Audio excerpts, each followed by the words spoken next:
Hello दोस्तों, जय माता दी। मेरा एक मैं गारी गीत लाई हूँ, जैसा होगा आप लोग कमेंट में ज़रूर बताइएगा। गोरी गोरी बहिया में हरी हरी चूड़िया हो, गोरी गोरी बहिया में हरी हरी चूड़िया, अरे अगल बगल सोहेला कंगनवा, सीताराम से बनी, अरे अगल बगल सोहेला कंगनवा, सीताराम से बनी।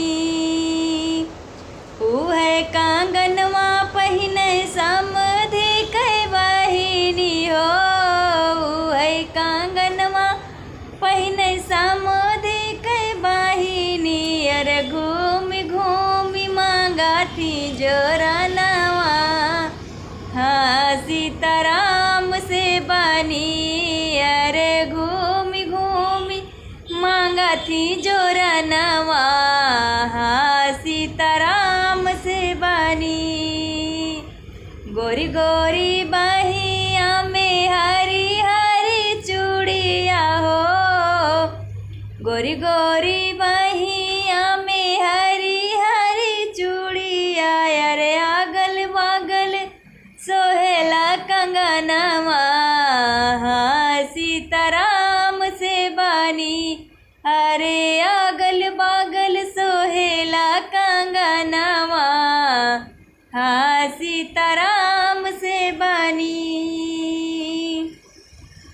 ऊ है जोरनवा बहिनी अस गुण करी है हो, ऊ है जोरनवा बहिनी अस गुण करी है, अरे रही जई है, अरे रही जई है गोदी माला नवा, सीताराम से बनी, अरे रही जई है गोदी माला नवा, सीताराम से बनी। गोरी गोरी बहिया में हरी हरी चूड़िया, अरे अगल बगल सोहेला कंगनवा, सीताराम से बनी,